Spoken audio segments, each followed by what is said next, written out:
하나님 말씀은 신명기 19장이 되겠습니다. 신명기 19장입니다.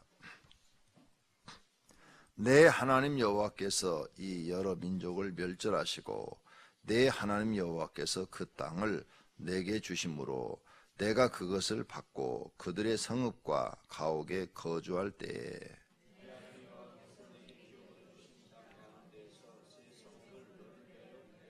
내 하나님 여호와께서 내게 기업으로 주시는 땅 전체를 세 구역으로 나누어 길을 닫고 모든 살인자를 그 성읍으로 도피하게 하라.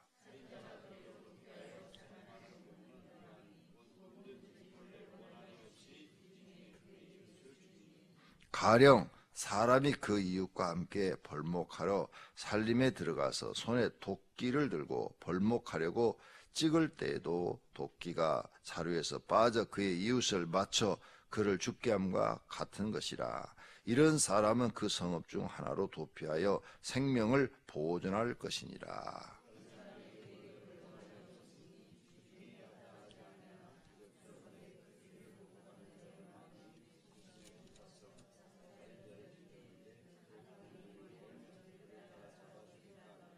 그러므로 내가 네게 명령하기를 새 성읍을 너를 위하여 구별하라 하노라.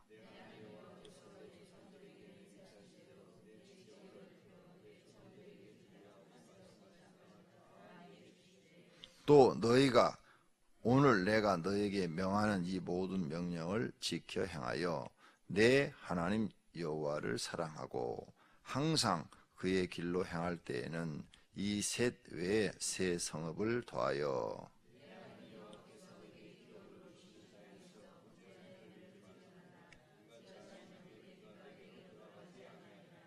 그러나 만일 어떤 사람이 그의 이웃을 미워하여 엎드려 그를 기다리다가 일어나 상처를 입혀 죽게 하고 이 한 성읍으로 도피하면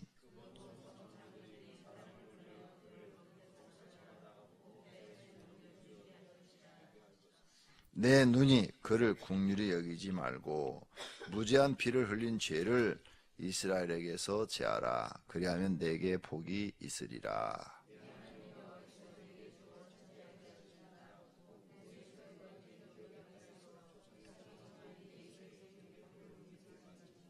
사람의 모든 악에 관하여 또한 모든 죄에 관하여는 한 증인으로만 정할 것이 아니요 두 증인의 입으로나 또는 세 증인의 입으로 그 사건을 확정할 것이며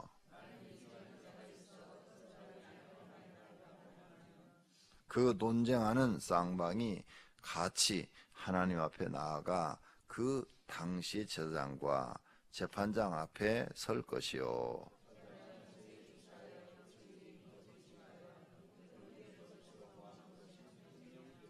그가 그의 형제에게 행하려고 꾀한 그대로 그에게 행하여 너희 중에서 악을 제하라.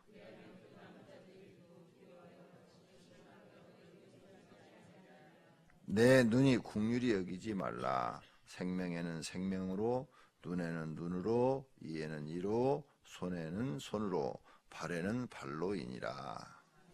아멘. 새벽기도 나오는 여러분에게 하나님께서 믿음을 주시고 또 기도가 필요하다는 것을 깨닫게 하시고 은혜를 주시는 축복이 있기를 축원합니다. 여러분이 새해 첫날부터 교사로서 사명을 맡아서 그 사명 감당하려고 기도하는 이런 자세 하나님께서는 기뻐하실 줄로 믿습니다. 그런데 요즘 사는 우리 세대가 살기가 많이 좋아졌죠. 그래서 사람들이 기도를 안 합니다. 기도를 안 하고 다른 방법이 있으니까 병원에 가면 돼. 아프면 병원에 가면 되고 돈 없으면 대출 받으면 되고 뭐 이런 식으로 세상 살기가 편해지니까 기도들을 안 해요. 기도들을 안 하다 보니까 살아계신 하나님을 만나는 경우가 줄어들어요. 그러다 보니까 믿음이 떨어지고 믿음이 떨어지다 보니까 하나님의 일을 하는데 억지로 하게 되죠. 억지로 마지 못해서 하게 되는 거죠. 안타까운 현실입니다. 그래서 선진국은 갈수록 교회가 문을 닫습니다. 왜? 아쉬운 게 없거든요. 이제 노후 복지까지 다 되거든요. 예. 우리나라도 시간이 가면 갈수록 노후 복지 다 됩니다. 선진국의 특징은 그런 게 다 잘 돼요. 이 선거 문화가 그런 걸 만들어 놓고 있죠. 왜? 표를 얻기 위해서 복지를 자꾸 해주겠다 해야 표가 많이 나오니까. 우리나라 예산의 3분의 1이 금년에 30%가 넘었다고 그러죠. 복지 예산으로 편성된 게. 근데 복지는 한번 결정을 하면 취소하기가 어렵답니다. 어제 저녁 뉴스에 그렇게 나옵니다. 그러면서 대통령 인수인계위원회에서 복지 정책을 정말 잘 펴야 된다. 우선순위가 어떤 것이 제일 급한 것인가, 급한 것부터 찾아서 하나씩 단계적으로 잘 이렇게 해 나가야지 그냥 무조건 퍼주기 식으로 복지를 했다가는 국가가 수습할 수 없는 사태에 이른다. 즉 국가 부도 사태에 이른다 그 말이에요. 그래서 선진국의 특징은 복지가 다 잘 돼 있어요. 그래서 이제 지금 한 30대, 40대 정도 되시는 분들은 20년 후면은 일 안 하셔도 먹고 살도록 국가가 복지 혜택으로 다 해줄 거예요. 미국도 65세만 되면은 국가에서 먹을 걸 다 줘요. 기초생활비 우리나라는 뭐 40만 원밖에 안 주지만 미국은 보통 한 1인당 7, 800불 주니까 그러면 한 7, 80만 원 이렇게 나오고 또 노인 아파트라고 줘요. 노인 아파트라고 추첨해갖고 노인 아파트 들어가면 별로 내는 게 없어. 우리나라 아직 노인 아파트는 안 주죠. 조금 있으면 나올 거예요 이제. 왜? 외국에 그런 거 갖다가 펴오기 위해서 또 이제 노인 아파트 지어주겠다고 그러니까. 그러면 이제 거기는 임대 아파트처럼 노인들만 들어가서 적은 비용을 냈고 거의 뭐 무료다시피 서로 들어가려고 난리죠. 왜? 지출되는 게 없으니까. 그래서 편하게 살도록 노인 복지를 그렇게 합니다. 미국이 그렇게 복지를 잘해 주어도 거지가 3천만 명. 웃기는 나라죠. 그런 노인 복지 아파트 안 들어가고 길거리에서 노숙을 해서 먹고 사는 사람이 3천만 명. 노숙자가. 노숙자는 다 거지 아니에요? 지금 말이 노숙자라고 그러지 거지거든요. 거지. 얻어먹고 사는 거니까. 인권 하다 보니까 이상한 일들이 벌어지는데 그 노숙자를 많이 양성하는 게 그게 좋은 게 아니에요. 그게 민주주의죠. 공산국가에서는 있을 수가 없는 일이죠. 자꾸 노숙자들을 그렇게 밥을 먹여주고 잘 대해주니까 젊은 사람들도 거기 한번 딱 들어가면 그 다음부터는 일할 생각 안 해요. 왜? 아이, 일 안 해도 먹고 사는데 몰라 힘들게 일을 하려고 그래요. 잘못된 정시죠. 근데 그 잘못된 것이 그냥 갈 수밖에 없다는 거예요. 왜? 그거 안 해주면은 또 데모하고 여론화시키고 그러니까 안 할 수가 없다는 거죠. 어떠나 우리가 살아가던 시대에 이런 일들이 자꾸 일어나는 거죠. 이런 것이 옳으냐 이거죠. 성경적으로 볼 때는 옳지 않습니다. 지금 신명기를 통해서 우리는 하나님을 경외하는 방법을 배우고 있습니다. 하나님 경외하는 방법을 얼마나 배우셨습니까? 이게 중요한 겁니다. 하나님을 경외하는 사람은 거지가 없다고 그랬어요. 이스라엘에는 거지가 없습니다.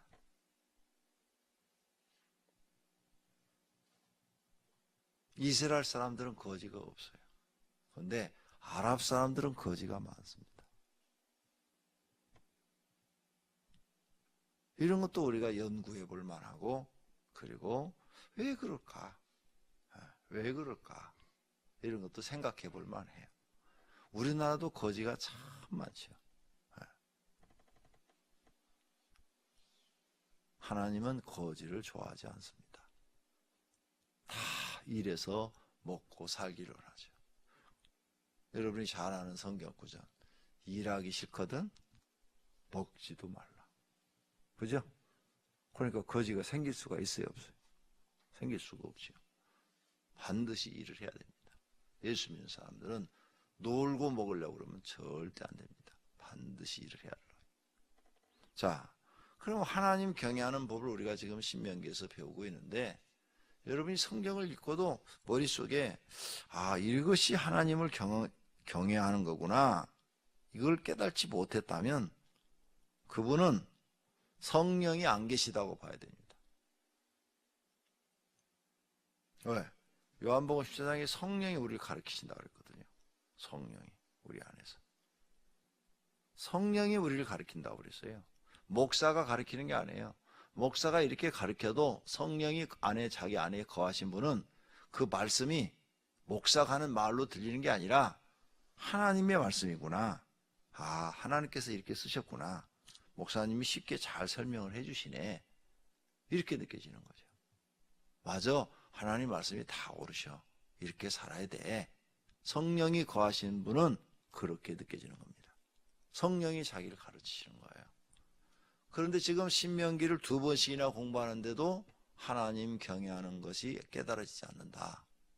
그 영혼은 특별 금식 기도하면서 성령 하나님 내 안에 들어오셔서 내 영혼을 살려주세요. 내 영혼을 구원해 주세요. 성령 하나님 내 안에 거해 주세요. 이렇게 기도하셔야 됩니다. 내 경험으로는 그래요. 나는 성령 받고 난 이후로 성경을 읽으면서 성경을 이렇게 읽으면은 성경이 그냥 깨달아지는 거예요. 누가 가르쳐주는 사람이 없어도 읽기만 하면 깨달아지는 거예요. 이 말씀이 그 뜻이었구나. 이 말씀이 그 뜻이구나. 이게 참 하나님이 이걸 요구하시는구나. 이렇게 깨달아지는 거예요.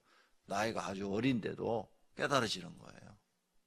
성령이 가르치는. 하나님 경외하는 방법을 지금 얼마나 느끼셨냐. 벌써 19장까지 갔는데 하나님 경외하는 것을 얼마나 느끼셨느냐. 하나님 경외하는 걸 여러분 교회 나와서 예배 드리는 것, 그것이 하나님을 경외하는 것인 줄 알았지요. 그렇다면 잘못하신 거예요. 예배 드리는 것도 하나님께 경외하는 거고 새벽 기도하는 것도 하나님 경외하는 거지만 오늘 이 19장 이거 도피성 문제, 도피성을 하나님이 6개를 지어라. 그래서 이스라엘 사람들이 순종을 한단 말이에요. 여호수아가 모세가 이제 이 말을 썼으니까 여호수아가 요단강을 딱 중앙으로 해서 동쪽으로 3개, 서쪽으로 3개, 이렇게 6개의 도피성을 지어요.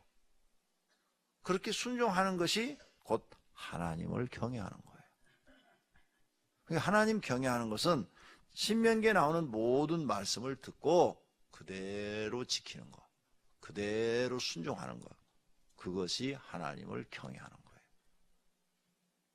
그래서 여러분 경외하는 방법이 한두 가지가 아니죠. 수백 가지가 되겠죠. 그러니까 그걸 잘 배워서 그대로 살려고 해야 하나님이 네가 나를 경외하는구나 이렇게 인정한다는 사실을 믿으시기를 바랍니다. 강명성전도 잘 들리면 오른손 들어주세요. 오른손 흔들어주세요. 강명성전. 예, 감사합니다. 손 내리세요. 자, 그럼 오늘 도피성 문제를 만들었어요. 도피성을 왜 만들었습니까?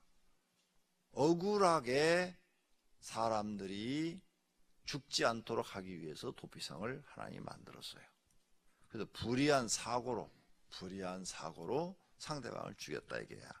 오늘 여기 보니까 그러니까 자기가 원하지 않았는데 5절에 가서 보니까 이웃과 함께 벌목을 하여 살림을 하고 나무를 이렇게 캐고 있는데 도끼가 그냥 빠져갖고 휙 날아갖고 앞에 있는 사람을 머리를 쳐서 죽었다 이거예요.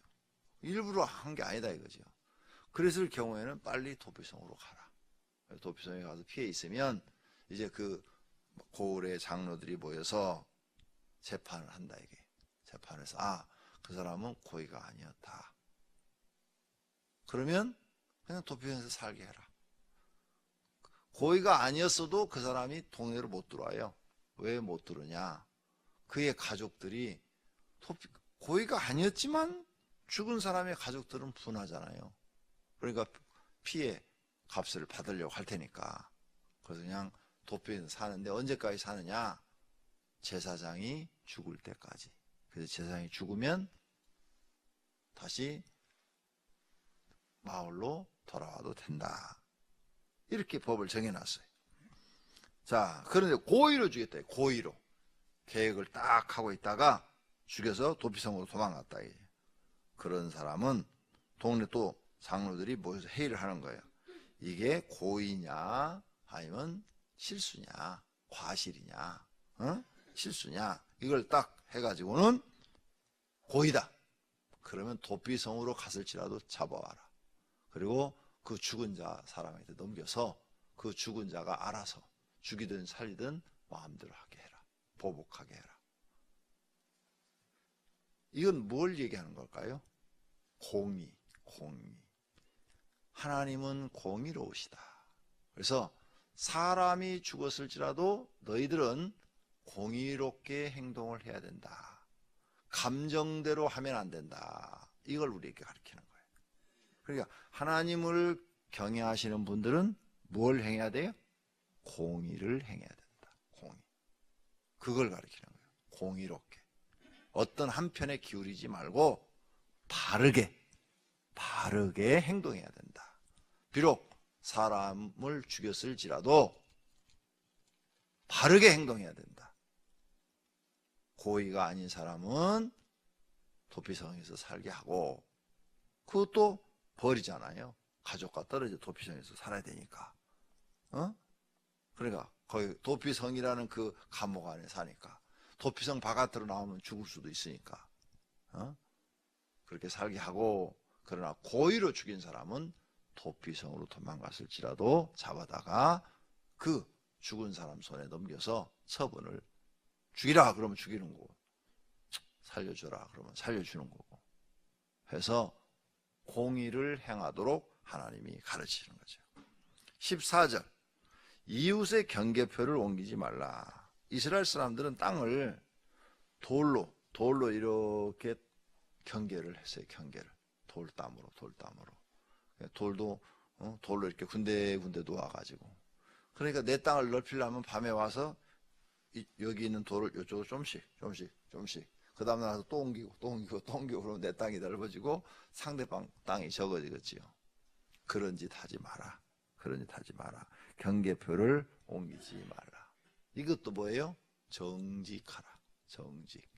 정직이죠? 공의로운 사람이 되라. 남의 것은, 내 이웃의 것은 탐내지 말라. 십계명 중에 제 10번째, 그죠? 10번째 계명.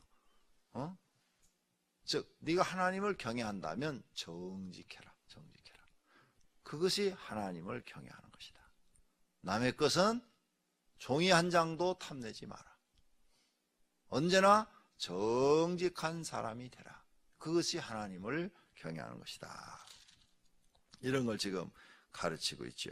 그 다음 9절에 또 너희가 오늘 내가 너에게 명하는 이 모든 명령을 지켜 행하여 내 하나님 여호와를 사랑하고 항상 그의 길로 행할 때 이 셋 외에 새 성읍을 다하며, 여기서도 뭐해요? 하나님 여호와를 사랑하고. 그러니까 이 신명기에 계속 등장하는 말이 하나님을 사랑하고. 예. 이걸 계속 강조하는 거예요. 그러니까 하나님을 사랑한다면 너희가 이런 말씀을 다 지켜라는 거예요. 그래서 이 말을 예수님이 정리를 해요. 요한복음 14장 읽어보세요. 너희가 나를 사랑한다면 내 계명을 지켜라. 내 계명을 지키는 자라야 나를 사랑하는 자니, 나를 사랑하지 않는 자는 내 계명을 지키지 아니하니라. 이렇게 써놨어요. 그러니까 여러분이 지금 하나님 계명 안 지켜요. 하나님 사랑하는 거예요, 안 하는 거예요? 안 하는 거라고 해놨어요. 분명히 거기 가 읽어봐. 요한복음 14장. 하나님 사랑하는 거 아니라고 써놨어요. 거기다가 딱. 그냥 내 계명을 지켜라 이렇게만 쓰지 않았어요? 내 계명을 지키지 아니하는 자는 나를 사랑하지 아니하는 자라. 그러니까 성도님들이 지금 계명을 안 지키고 살고 있다. 여러분 하나님 사랑하는 사람이 아니에요. 하나님 법 바깥에 있는 사람들이에요. 그래서 이런 걸 가르치는 거예요. 정말 너희가 하나님을 사랑한다면 하나님의 법을 지켜라. 경계표 옮기지 마라. 정직한 사람이 되라. 공의로운 사람이 되라. 절대 하나님의 법을 여러분 편리할 대로 적용하지 마라. 가감하지 말라. 그래서 성경을 가감하지 말라. 그렇게 말씀하신 것입니다. 그 다음에 15절에서 마지막 절까지는 누가 무슨 죄를 졌다, 도둑질했다고 예를 들어서 저 사람이 도둑질했어요. 도둑질. 그러면 한 사람 증인만으로서는 그 사람을 도둑질했다고 말하지 마라. 두 사람 내지 세 사람의 증인이 있어야 된다. 지금 그 말씀이에요. 그래서 그 증인이 있었을 경우에만 그를 법정에 세울 수가 있고 재판을 받을 수가 있고, 그래서 그 재판장 앞에 가서 따지는 거예요. 정말 도둑질을 했는지 안 했는지. 그러면 두 사람 세 사람이 증인이 있고 그 재판장이 얘기를 들어보고 또 본인의 본명도 들어보고 그랬을 때 이 사람은 정말로 도둑질을 하다가 잡혔구나. 그럼 도둑질하면 손을 절단하도록 돼 있어요. 손을 절단하도록. 눈은 눈으로 이는 이로. 그래서 21절 내 눈이 국리히 여기지 말라. 생명에는 생명으로 눈에는 눈으로 이는 이로 손에는 손으로 발에는 발로니라. 이것을 갖다가 동해복수법이라 그럽니다. 이 용어를 동해복수법. 동이라는 것으로 복수한다. 이게. 손으로 도둑질했으니까 손을 잘라버리는 거예요. 눈으로 죄를 졌으면 눈을 뽑아버리는 거고. 그 다음 상대방을 싸웠는데 상대방을 어떻게 잘못해갖고 눈을 실명을 시켰다. 그러면 재판에서 내 눈을 뽑는 거죠. 그래서 같이 동지라는 것으로 복수를 하도록 하는 거죠. 동해복수법.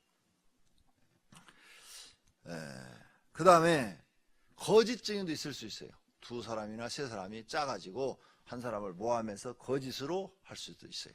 그 재판을 했더니 그게 거짓으로 드러나서, 그러면 그 거짓말한 그 사람들을 저 사람 죽여라 그랬으면 그 거짓말한 사람을 죽이라는 거고, 저 사람 도둑질했으니까 손을 자르라 그렇게 거짓 증인을 했으면 그 사람 손을 자르라는 거예요. 거짓말한 사람도 동일하게 그 사람들이 원했던 대로 처벌을 해라. 그래서 이 나라에 이런 악한 사람들이 생겨나지 못하도록 확실하게 처벌하는 거예요. 공의를 행하라는 거죠. 공의. 이런 것이 하나님을 경외하는 것이다. 그러니까 여러분이 하나님을 경외한다는 것을 예배 드리는 것만 경외한다 이렇게 생각하면 성경을 잘못 보신 거예요. 이런 모든 삶 전체가 하나님을 경외하는 거고 하나님을 사랑하는 거예요. 꼭 그렇게 하셔서 하나님을 경외하심으로 하나님께 인정받고 복받는 분들이 되시기를 예수님의 이름으로 축원합니다. 기도하겠습니다.